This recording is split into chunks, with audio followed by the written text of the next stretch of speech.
David Montgomery has finally arrived, and he looks fantastic, but will he continue to get fed? I don't know. Kenyon Drake is now a Cardinal. What does that do to David Johnson's value? Should you bid on Drake in free agency? What about Chase Edmonds? And why is Alvin Kamara the number one go-get player before week 9? I'll tell you. Top 5 running back. You're watching the Fantasy Football Show.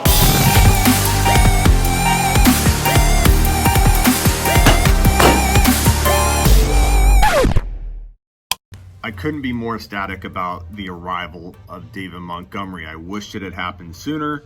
I expected it to happen sooner. I expected him to go off in week 1. And that's on me for not realizing that Nagy and that Chicago Bears coaching staff didn't know what they were doing. They didn't know what they had, even though they drafted the guy. They went after him, but yet refused to use him.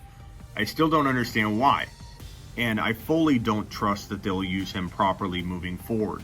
And I can give you no guarantees that they will continue to use him. All I can tell you is that if you own him, you hang on to him.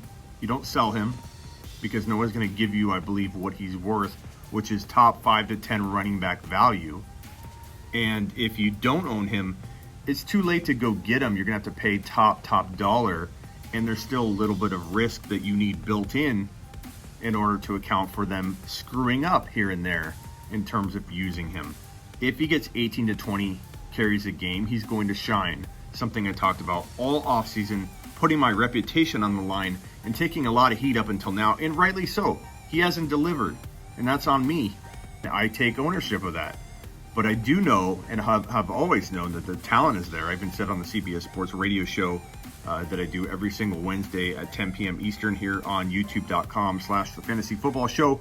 Make sure you join me every Wednesday night. And on that show, I halfway jokingly said, I'd retire if this guy didn't have the talent and they could prove it that, giving him the carries, he wouldn't deliver. And I'm just happy to see David Montgomery finally get unleashed and do well. I'm super pumped about the rest of the year and watching him go crazy. What do we make of the Cardinals situation? I mean, Kenyon Drake has 3 days to prepare. Probably going to be the main guy, you would think, but will he be? Will he have enough time to be? David Johnson's likely out 1 or 2 more weeks, definitely 1. And Edmonds looks very doubtful for Thursday night. I don't think he'll play.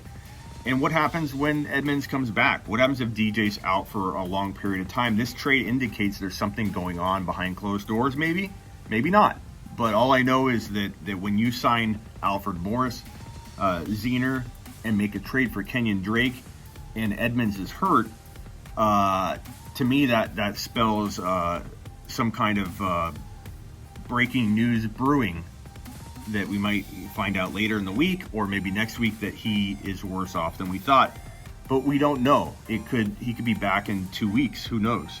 And be playing like a top 10 running back again. All I know right now is I don't trust David Johnson. I don't like that situation. I'm not diving into it.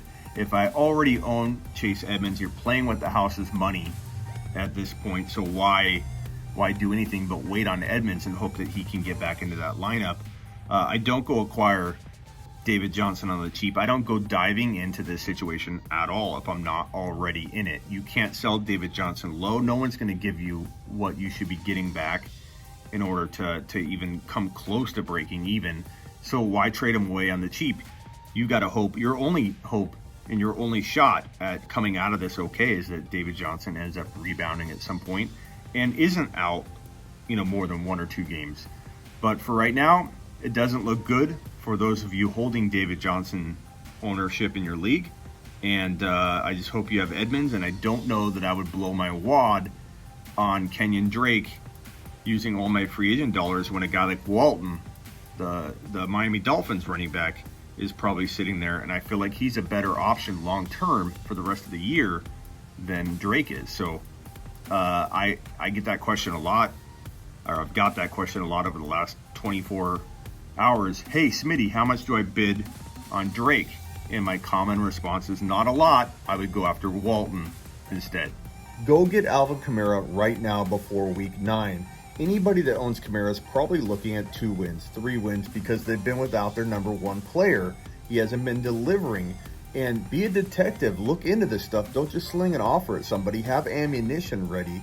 And if you know somebody's looking at 2 or 3 wins, probably unlikely to make the playoffs, if they lose another game, you can potentially get Kamara low because they can't wait. And they'll give you something for a win now. And Kamara, to me, is, if I was drafting today, moving forward, even though this feels a little bit risky, I admit, we don't know what we're going to get the first week he returns. He could be a little bit limited. But I think Kamara can play like a top 5 running back moving forward with ease. And I'm willing to take that gamble in a number of leagues, because you can give up a player that, even if Kamara does kind of start off sluggish or doesn't deliver quite as much as you'd hoped all year, you're buying him at a discount right now, so you're protected into the fact that he probably will earn you back what you're investing right now. And if he plays like a top 5 overall player upon his return, and you can weather through having him on a bye this week, you can win your league.